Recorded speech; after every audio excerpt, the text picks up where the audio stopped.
Olá, cursistas! Sou o professor Mauro Silva. Este é o nosso curso técnico em informática para a internet e esta é a nossa disciplina de técnicas avançadas em programação web. É uma disciplina de 60 horas.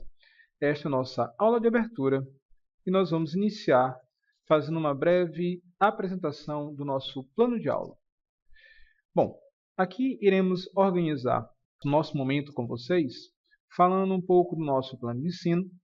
Depois a gente vai entrar numa contextualização para que você possa entender um pouco mais do que vai se tratar a disciplina. Depois iremos falar alguns elementos que fazem parte das unidades da nossa disciplina, como segurança da informação, criptografia e principalmente o padrão MVC.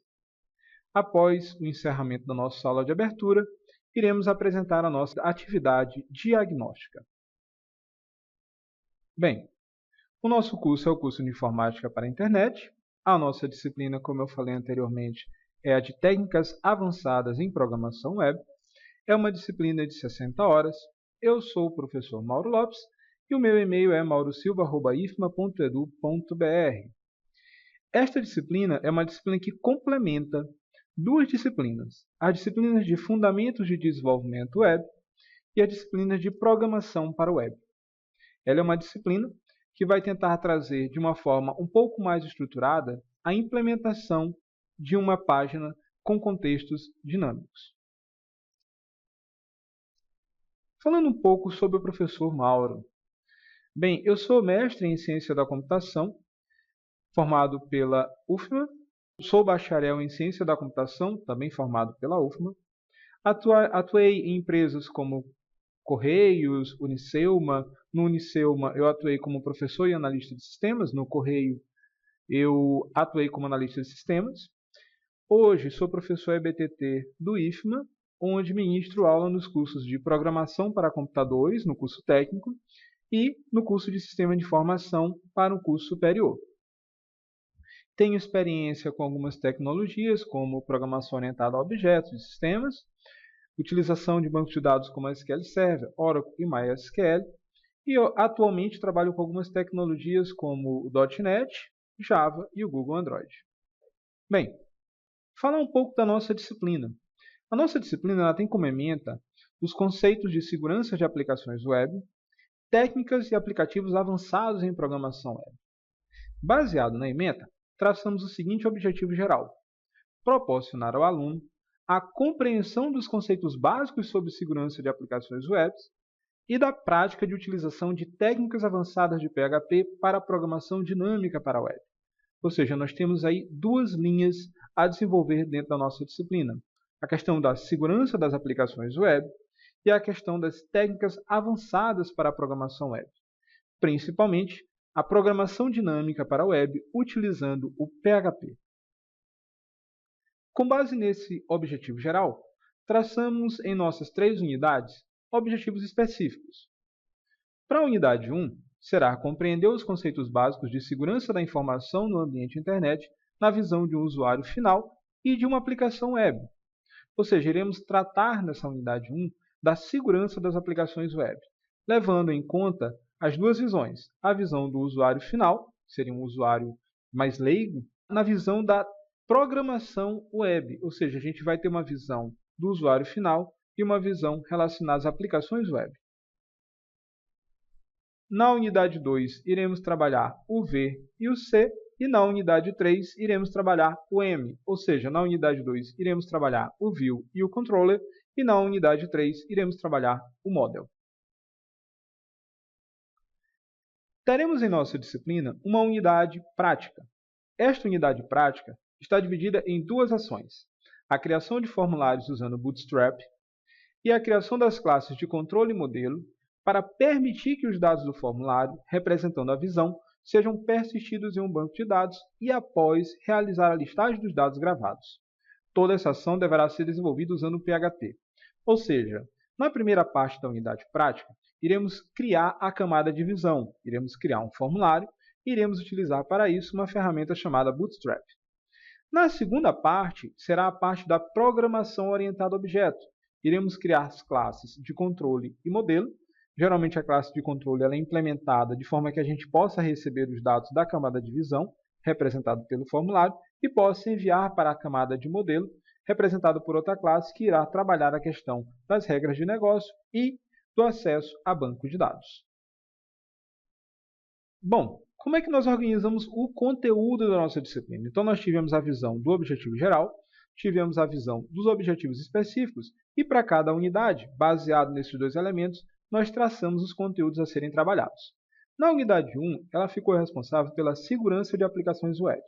Iremos trabalhar a introdução à segurança da informação, iremos falar de criptografia, iremos falar de criptografia em aplicações PHP. Na unidade 2, vamos trabalhar com o PHP. Aqui iremos ter um pouco mais de implementação. Falaremos sobre desenvolvimento em camadas. Como eu havia falado anteriormente, vamos conversar um pouco sobre o modelo MVC. E nesta unidade 2, iremos trabalhar a implementação da view e a implementação do controller. Lembrando que a implementação da view será realizada utilizando uma ferramenta chamada Bootstrap. A unidade 3, complementando a unidade 2, também iremos falar sobre desenvolvimento em camadas, mas aqui iremos implementar o model, ou seja, na unidade 2 iremos implementar a view e o controller, e na unidade 3 iremos implementar o model. Na nossa unidade prática, iremos trabalhar o desenvolvimento em camadas. Iremos criar as três partes do modelo MVC, a parte view, a parte controller e a parte model. Como procedimentos de ensino, nós teremos as nossas atividades avaliativas à distância, materiais complementares, como textos, vídeos, links, teremos alguns slides estáticos, teremos videoaulas, como esta que nós estamos gravando agora, teremos também encontros presenciais e atividades no polo a serem realizados pelos alunos. Com relação à avaliação, nós teremos na unidade 1 um questionário online, que deve cobrir basicamente a questão de segurança de aplicações web. Na unidade 2, teremos a tarefa de envio de arquivo único. E na unidade 3 também.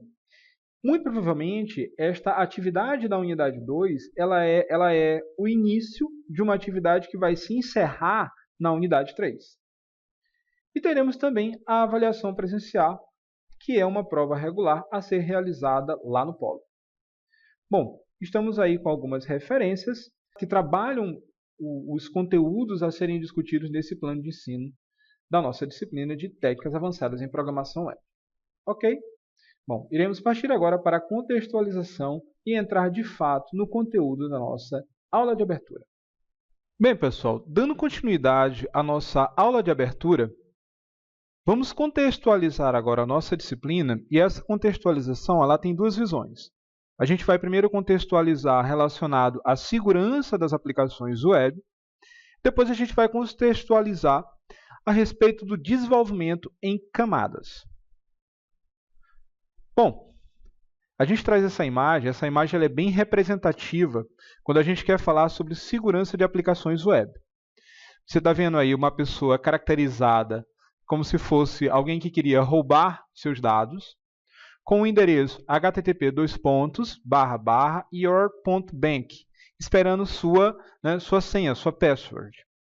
Esse é um tipo de ataque muito comum, pessoal. Não sei se vocês já receberam algum e-mail, um e-mail meio suspeito, em que fala alguma coisa, como, por exemplo, a respeito de sua senha do seu banco, ou a respeito de imagens que você tenha compartilhado com alguém, ou então a respeito de algum acontecimento, como algum acidente ou alguma coisa dessa natureza, e lá tem um link, e quando você clica nesse link, você é direcionado para uma página que você jura que aquela página é a página realmente do seu banco, ou de alguma notícia, ou de algo dessa natureza.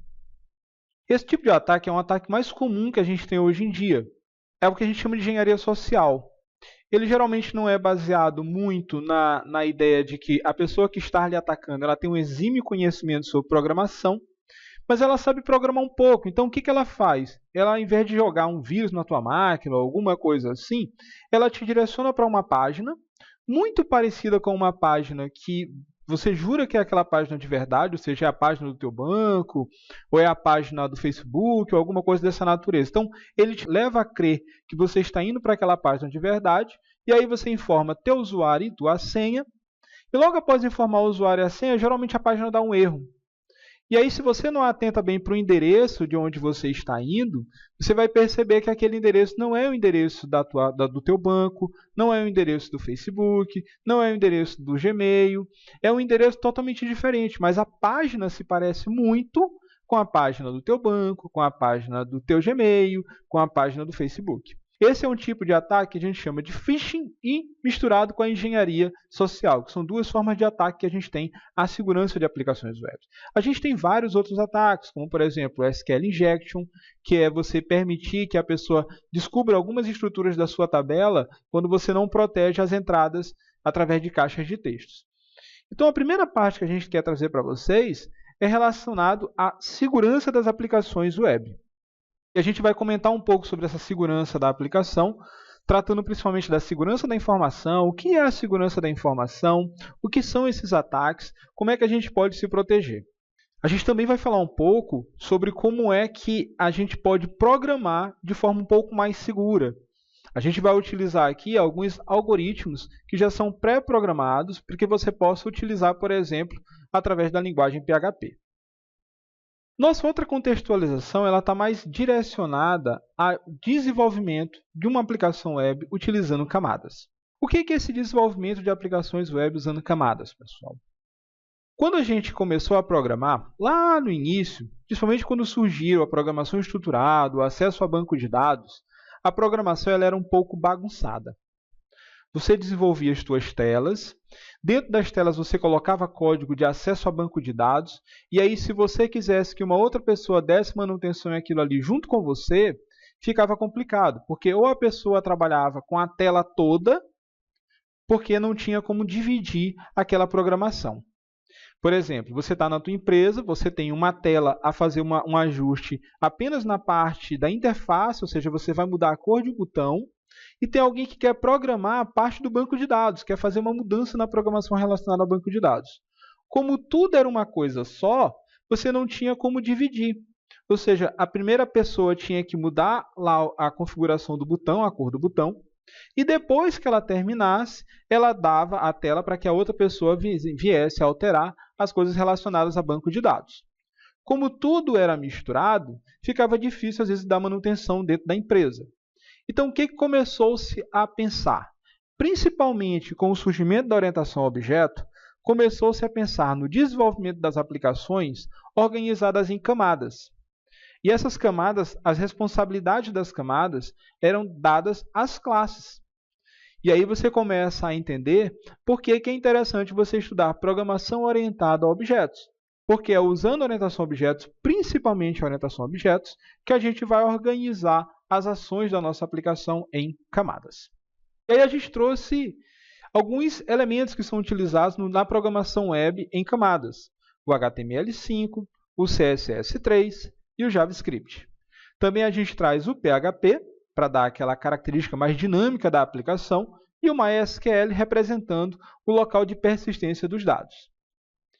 Bem, agora que a gente já deu essa contextualização, a gente vai falar um pouco sobre segurança da informação. Hoje, pessoal, uma das coisas mais importantes que existe dentro de qualquer sistema são os dados que ele manipula.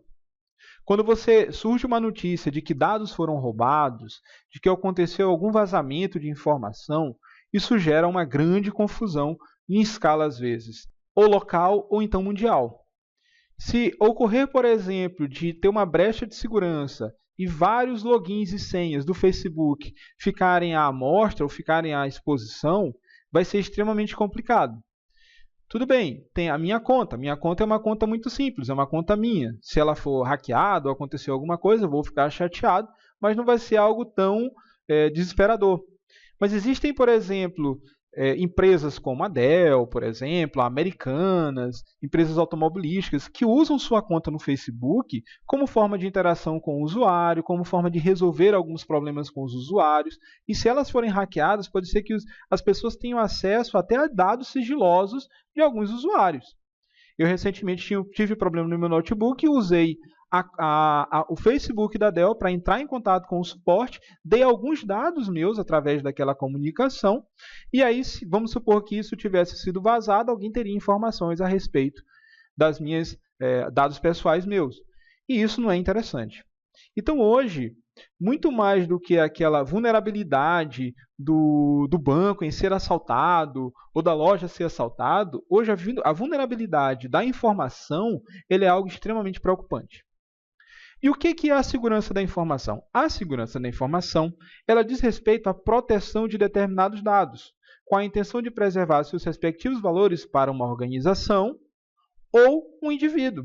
Então, a segurança da informação ela está relacionada à empresa, claro, a empresa ela tem essa preocupação, mas cada vez mais o usuário comum, o usuário leigo, aquele que às vezes navega na internet sem ter muita preocupação, ele também é alvo de alguns ataques e aí ele começa a se preocupar também com a sua segurança, com a segurança da sua informação.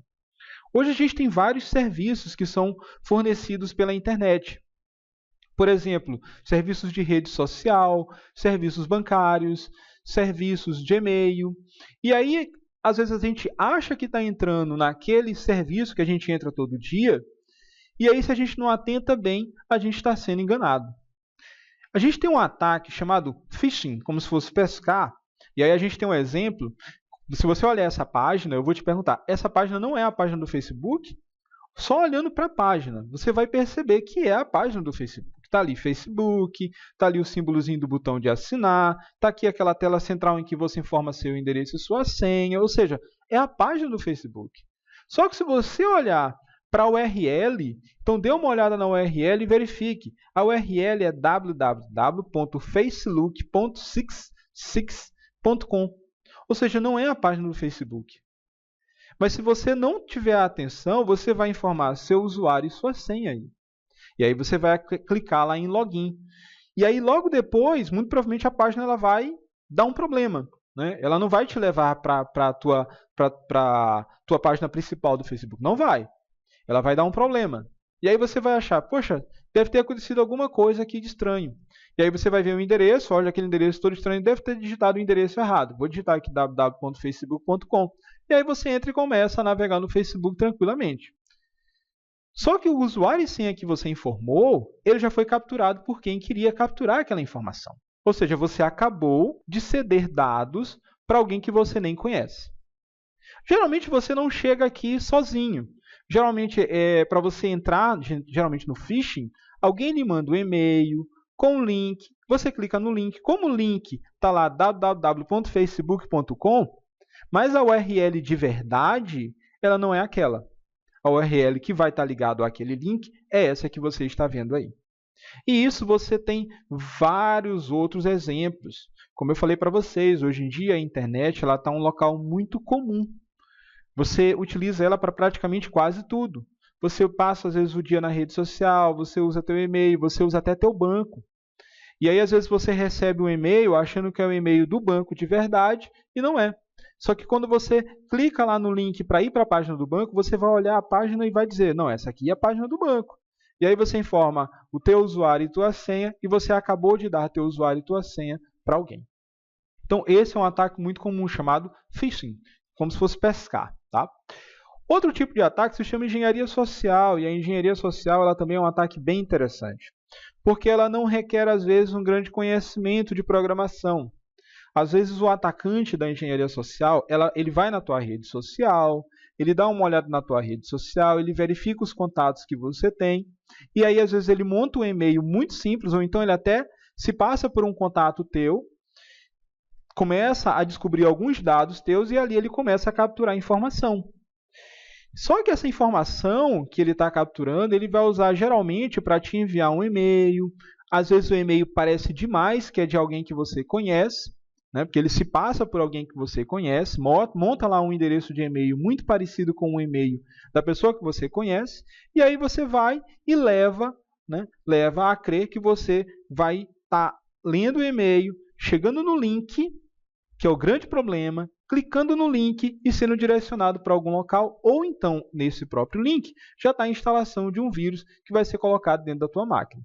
Então, a engenharia social ele faz uso de toda essa sociabilidade que a gente tem hoje e a facilidade que a gente tem de expor dados. Aqui está um exemplo, por exemplo, de um ataque de engenharia social. né? Você recebe aí um e-mail de alguém que às vezes você acha que é alguém conhecido, a pessoa monta um e-mail, vai na tua rede social, vê quem são os contatos que você tem mais contato, monta um e-mail muito parecido, né, com o nome lá da pessoa e te manda um e-mail. Olha o texto do e-mail. Você não leu meu e-mail, né? Fiquei esperando sua resposta, mas parece que nem ligou. Vou mandar pela última vez. E, por favor, me explique o significado dessa foto. Você está ali afrontando para que você vá lá e clique, então, no anexo. Quando você clica no anexo, duas coisas podem acontecer. Nesse caso, como é uma imagem, muito provavelmente ele vai instalar algum vírus na tua máquina.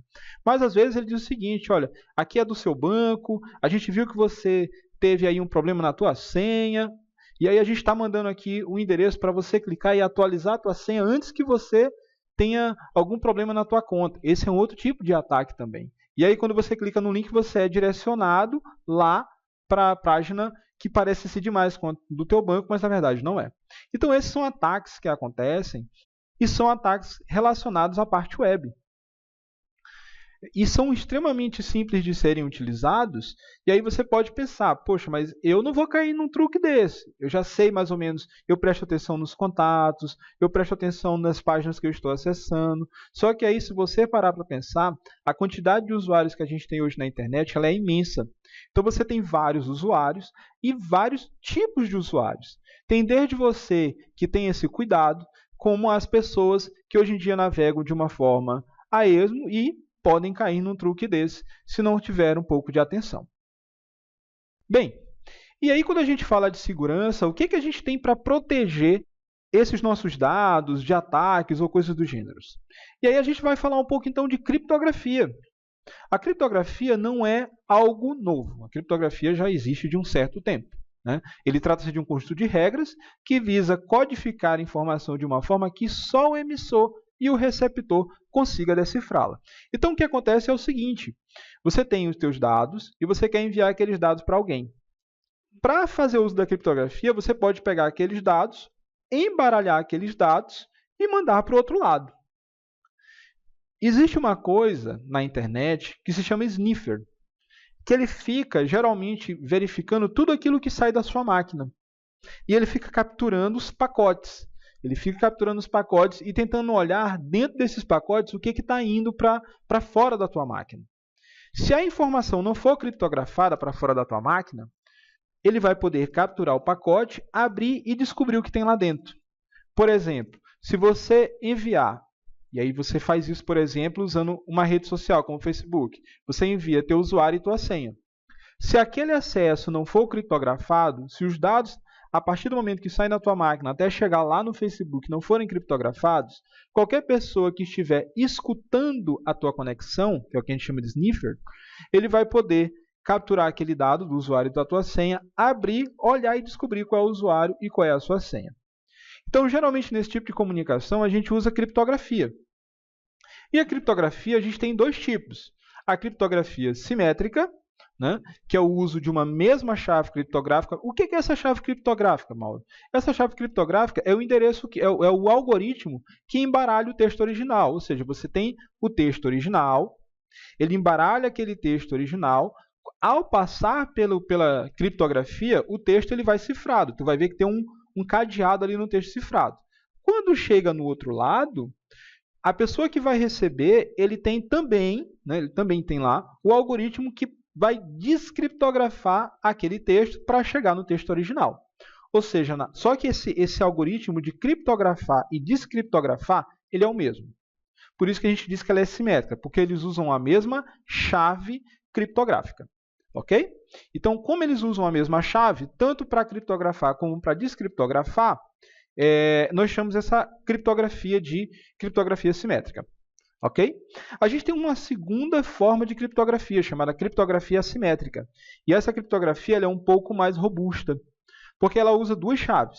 Ela usa uma chave pública para criptografar, mas ela usa uma chave privada para descriptografar. Ou seja, você criptografa aqui na ponta, e na outra ponta, só as pessoas que têm essa chave privada é que vão poder descobrir o que estava dentro daquele texto cifrado. Quando a chave ela é pública, de um lado e de outro, qualquer pessoa que tenha a chave vai poder acessar e decifrar aquele texto. Já a criptografia assimétrica, ela usa uma chave pública, uma chave comum, mas a chave para descriptografar aquela informação, ela é privada. Ela é dada a poucas pessoas. Ok? Então, essa é a criptografia assimétrica. Tá? Ela usa chave pública e chave privada. Bem, agora vamos falar um pouco sobre programação. Nossa disciplina ela é dividida em dois segmentos. A gente está falando um pouco de segurança da informação e a gente vai falar um pouco também sobre a programação utilizando o padrão IVC, que é a programação em camadas. Para isso, a gente vai trazer um exemplo bem simples, pessoal. A gente vai tentar entender o uso do Facebook pelo computador, pelo celular, pela Smart TV ou pelo tablet. O Facebook, você consegue acessá-lo, né, através da tua página, usando teu notebook, teu computador. Então, você vai lá, digita www.facebook.com e aí você navega no teu Facebook utilizando o teu computador. Mas você também utiliza o Facebook utilizando um app, né, um app. Você instala o app do Facebook no teu celular, no teu smartphone, e aí você pode navegar no teu Facebook utilizando esse app, utilizando esse app. Ah, Mauro, mas eu também posso usar a página da internet pelo Facebook usando o celular. Hoje eu tenho essa possibilidade. Ok, mas eu queria que você entendesse que existem essas duas formas, o app e a página web. Aí eu pergunto para você, vamos supor que tenha que ser feita uma modificação, por exemplo, no botão curtir do Facebook. Você tem uma aplicação web e tem uma aplicação para celular. Acho que você já consegue perceber que são duas aplicações diferentes, são duas programações completamente diferentes. A aplicação de uma programação web é uma e a aplicação de um celular é outra completamente diferente. Criar as apps, principalmente dependendo da plataforma, se for Android, você vai utilizar o Android, o Java. Se for o iOS, você vai ter que utilizar o Swift, que é para programar para o iOS. Então, são programações diferentes. Na parte web, você vai usar o PHP, pode utilizar o Java Server Faces com Java, pode utilizar o ASP.NET com a plataforma .NET. Então, são programações e tecnologias completamente diferentes. Então, professor, quer dizer que eu mantenho duas programações diferentes? Quer dizer que se tiver uma alteração no Facebook, eu tenho que alterar na aplicação web e tenho que alterar no celular? E é isso que a gente tem a contribuir com vocês com o padrão IVC. Quando você programa organizando a tua implementação, a tua aplicação em camadas, você cria uma camada chamada visão, que é a camada em que o usuário, ele interage com a tua aplicação, é onde ele entra, por exemplo, com usuário e senha, é onde ele navega. Essa é a parte da visão, que é onde ele interage ali com a aplicação. Tem uma parte chamada controller, que recebe toda a ação que o usuário faz e verifica. Ah, o usuário está querendo o quê? O usuário está querendo entrar no sistema? Então, eu vou passar agora para a camada de modelo para que ele resolva essa situação. Ah, o usuário está querendo curtir uma foto? Então, eu vou passar para a camada de modelo para que ele resolva, junto com as regras de negócio, tentar executar essa ação de curtir uma foto. Então, a visão recebe os dados, o controller faz o que o próprio nome diz, ele controla essa interação entre a visão e o modelo. O modelo geralmente tem responsabilidades relacionadas, às vezes, à regra de negócio, mas principalmente relacionada à persistência dos dados no banco de dados. Não só a persistência, mas a recuperação também. Então, a gente tem a camada de apresentação e pode ter aí um processamento organizado de forma diferenciada. O padrão IVC, ele trata desses três elementos. O M, que é o modelo, que a gente chama de model, a visão, que a gente chama de view, e o controller, que a gente chama de controladora. Então, a gente tem model, view, controller, modelo, visão e controladora. No modelo, concentra as classes de domínio, as entidades da aplicação, além das classes de negócio e de acesso a dados. A visão é responsável pelo layout da aplicação, telas em HTML, por exemplo, e seus componentes visuais. O controle, a controladora, ele direciona o fluxo de dados entre as camadas de visão e modelo da aplicação. Ora, a gente fez na nossa disciplina de programação web formulários que gravavam dados no banco de dados. Mas se você lembrar bem, você criava teu formulário, enviava os dados para uma página PHP e ali tudo acontecia de forma meio misturada. O que a gente vai fazer agora é criar um formulário, que é a nossa visão, enviar esses dados para alguém que vai gerenciar o que vai ser feito e vai mandar isso para o banco de dados. Ok? Então, a gente vai tratar, basicamente, quase que das mesmas coisas que foram tratadas na disciplina de programação web. Só que agora a gente vai organizar a nossa implementação. Bom, e aí o padrão MVC, a gente tentou trazer aqui a forma como ele se organiza, né? A gente tem o usuário, que ele visualiza geralmente as coisas através da view. O usuário ele utiliza aí o controller, através da view, para manipular o modelo. E o modelo, por sua vez, ele pode atualizar a view e o usuário visualiza essa atualização. Dentro do padrão MVC, a gente vai utilizar, principalmente para a camada de modelo, um padrão chamado DAO, Data Access Objects. Bem, quando a gente trata de modelo MVC, tudo parece extremamente bem bacana, tá? E aí a gente vai trazer aqui algumas vantagens, mas nem tudo é só vantagem. A gente passa a ter também algum ponto aí de desvantagem. Mas como vantagem, a gente traz aí a separação de código relativa à interface com o usuário, comunicação, negócio e dados. Permite a mudança de implementação de uma camada sem afetar a outra, desde que a interface entre as mesmas seja mantida. E possibilita que uma camada trabalhe com diferentes versões de outra camada. Ou seja, as vantagens relacionadas ao MVC elas são muito presentes. Só essa separação de código já ajuda muito na manutenção. E a possibilidade de você fazer mudanças em um ponto sem afetar o outro ponto também é extremamente relevante. Só que quando você começa a trabalhar com MVC, começa a surgir um grande número de classes. Por exemplo, a gente vai criar classes do modelo de entidade, a gente vai criar classes de controle, a gente vai criar classes DAOs, então a gente vai começar a criar várias classes. Eu não diria que isso é tão ruim. Eu diria que você vai começar a pensar orientado a objeto. E pensando orientado a objeto, você vai ter um maior conjunto de classes a escrever e de objetos a manipular. Bom, a gente agora abre espaços aí para as perguntas dos nossos alunos, orientados pelos nossos tutores presenciais. Até mais e uma boa aula a todos. A seguir, nossa atividade diagnóstica.